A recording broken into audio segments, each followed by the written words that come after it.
What's going on, folks?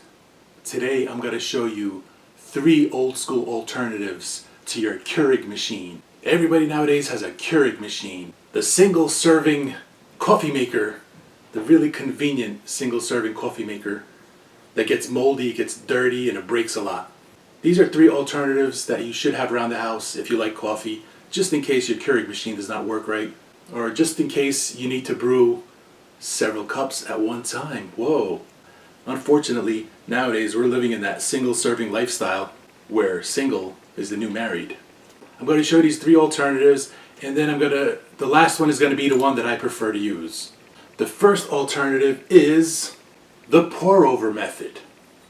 You get one of these things, right? You get yourself a filter, you get your favorite coffee cup. This is a to-go cup. I like using to-go cups. You take this, you put it on, put in the coffee right into the filter area, and you just pour it over. It's very simple. The pour over methods, it's quick, easy. You just basically pour hot water over this and into your cup, and you're good to go. But the thing I don't like about this one is you can't control the level of brew, the richness of your brew with this one. So you're basically just pouring over, and whatever coffee gets into the water as it goes down is the coffee you get. So this is kind of like a last resort for me. The second method is this thing. This is called a French press. It's really simple to use. You just pop the top open, right? You put in your coffee right inside. You put in your hot water right inside. You close it just like that. And with this, you can actually wait. The longer you wait, the darker and richer your coffee is going to brew. The longer you wait, the stronger it gets. So what you do afterwards is you press down on this thing right here, right? And this thing pushes the coffee grinds down, and what you're left is with just the coffee on top. And then you pour it right into your cup and you're ready to go. But the reason I don't like this one is for health reasons. Based on what I read, coffee is generally a safe and healthy drink. It actually has a lot of antioxidants in it, flavonoids, and it's actually good for you. The stuff that's bad for you in coffee, it's called acrylamide. So this French press, the filter, it's got like a screen filter. When you press it, you don't get rid of the acrylamides. The research has shown that if you use a paper filter, like this one, it actually reduces almost all the acrylamides if you're using a paper filter, because it filters out the acrylamides. Now, acrylamides are known carcinogens. They're found in fried foods like French fries or potato chips or like onion rings.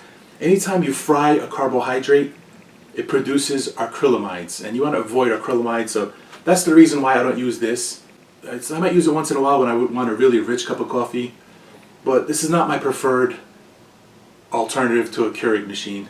Now, next I'm going to show you my preferred method of coffee making.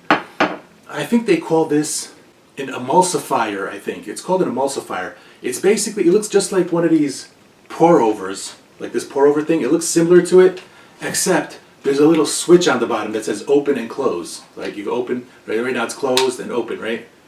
So the advantage of having this one is the little switch right there. It says open and close. And you get to control how rich you want your coffee to be. So let's make some coffee. For a best cup of coffee, you want to get whole beans and you want to grind them with something like this. This is a coffee grinder. This is electrical, Mr. Coffee. Really simple to operate. Just read the instructions. You put your beans in here and it grinds it for you, and right after you grind it, you throw it in. And that's how you make your coffee. So let's make some coffee. Let's find some coffee here. Let's see what we got. Let's see. Jamaican Blue Mountain Blend coffee. This is not the one I'm going to use. Trader Joe's Organic Ethiopian Shade Grown. Grown in the shade. Whoa. Medium dark roast. Nah. I feel like having a special cup of coffee today. So today, I'm going to go with chock full of nuts coffee. Do you know why I'm going with the chock full of nuts? Because this is chock full of nuts and those aren't. Since 1932, chock full of nuts. It's pre-ground. I know you're not supposed to do it that way, but hey, it is chock full of nuts, and I'm going to go with it. This is a dark roast. the New York roast, dark, bold, Arabica, intense.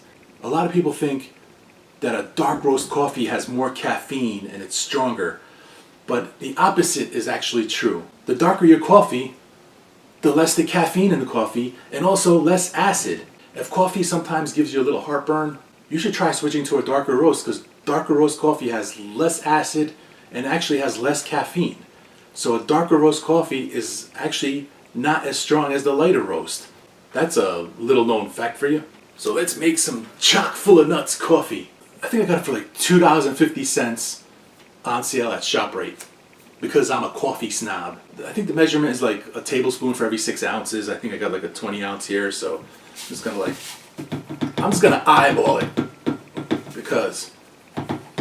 just because. This is hot water. I'm pouring it in there.